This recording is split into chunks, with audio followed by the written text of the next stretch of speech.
Salut les footeux, j'espère que vous allez bien. Mieux que moi en tout cas, parce que moi là clairement, j'ai l'impression de sortir d'une gueule de bois mais monstrueuse. Terrible. Bon, que, que Marseille perde à Lens, on pouvait s'y attendre. Tellement il n'y a rien qui va dans cette équipe. Un recrutement fait uniquement sur des paris, des jokers, Aubameyang avec son déambulateur, Correa qui est présenté comme un génie du dribble mais qui est aussi frêle que ma grand-mère qui est dans une salsa. Et alors, bah, Gattuso, vous savez ce que j'en pense.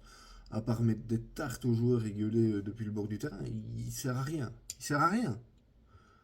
Alors, un autre qui sert à rien, bah, j'ai envie de dire que c'est Karl Hufkens. Et ce week-end, j'ai honte, j'ai honte, vraiment. Mais j'ai pas honte du résultat. Non, bah, ma foi, on prend une branlée, on prend une branlée. Il y a pas. Voilà, c'est pas la première, c'est pas la dernière. Non, j'ai honte du comportement des joueurs. Il n'y a rien qui a été, rien. Il n'y avait pas d'envie. Alors, pour revenir à Hofken, j'ai fait un sondage sur Twitter, suite au non-match face à Anvers. Est-ce que, encore, stop? Eh ben, 70% des votants n'en voulaient plus. C'est déjà un signe. D'un autre côté, bah, il y a Joachim Mununga, l'ancien joueur, qui dit qu'il faut lui laisser du temps. Moi, je veux bien du temps, mais ça fait 6 mois qu'il est là quand même, le gars. Bon. Et puis aussi, on me dit, ouais, mais avec l'équipe qu'il a, il peut pas faire mieux. Ouais, ouais. Alors, ce à quoi je réponds, au moins, parfois, on a soit un niveau tactique, soit un discours déclencheur. Là, il n'y a rien. Il y a zéro. En fait, on a la même tactique que depuis Mbailey, la tactique avec trois défenseurs centraux et des pistons. Ça marche pas. Ça ne fonctionne pas. C'est trop compliqué pour les joueurs, visiblement. Donc revenons à un bête 4-4-2, un homme contre homme, et puis c'est tout. S'il faut faire ça pour que ce soit simple dans le football, faisons ça. Hein. Et puis alors, bah, pour ce qui est des discours, j'en parlerai même pas tellement c'était évident. En rentrant sur le terrain, les joueurs savaient qu'ils allaient perdre. La seule question, c'était combien. Mais à aucun moment, ils n'ont eu envie de lutter, de se battre ou de gagner. Non, non. Non, on est monté en perdant. On va juste voir combien on en prend, c'est tout.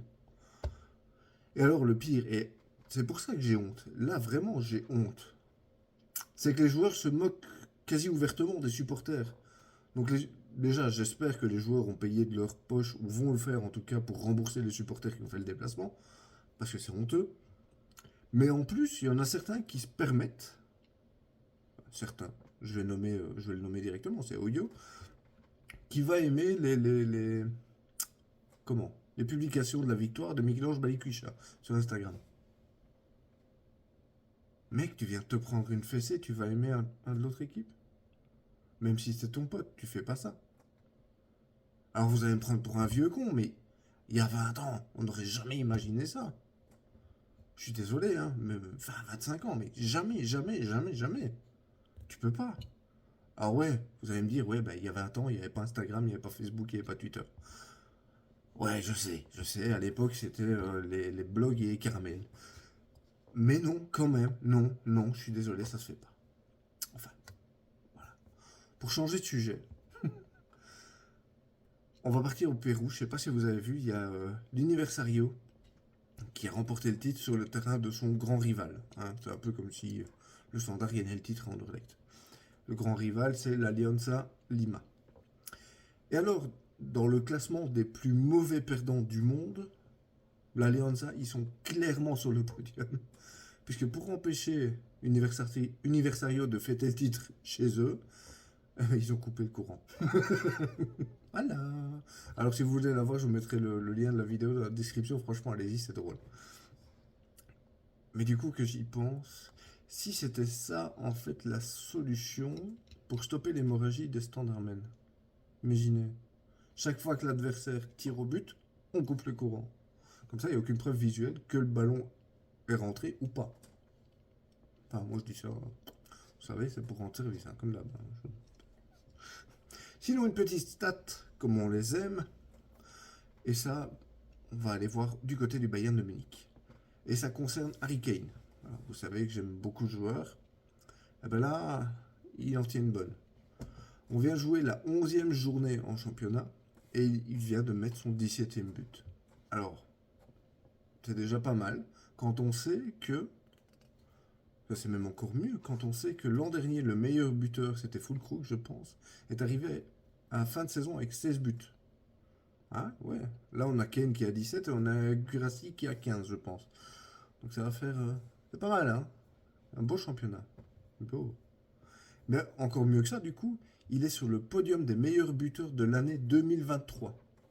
Allant des premiers avec 48 buts, Kane deuxième avec 47 et Ronaldo complète le podium avec 45. Alors, sachant qu'il reste plus ou moins un mois et demi de compétition, hein, avec les compétitions internationales, il y a largement la place pour aller chercher les 60.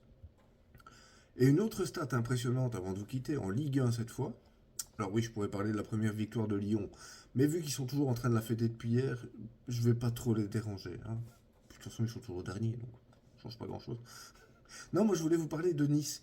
Dernier club invaincu de Ligue 1 cette saison. Meilleure défense après 12 journées avec seulement 4 buts encaissés. Ils ont surtout la particularité de ne toujours pas avoir été menés au score depuis le début du championnat. Si ça c'est pas beau. Les Aiglons ne sont clairement pas l'équipe la plus divertissante du championnat. Hein, on va pas se mentir, c'est pas le feu offensif, c'est pas machin. Mais en tout cas, ils sont unis sur le terrain et ils sont diablement efficaces devant le but. De quoi en faire un candidat très sérieux au podium en fin de saison? Eh ben, en tout cas, s'ils n'y sont pas, ils seront juste derrière. Voilà, c'est mon avis. Allez, bonne trêve internationale à tous et allez les diables. Ciao.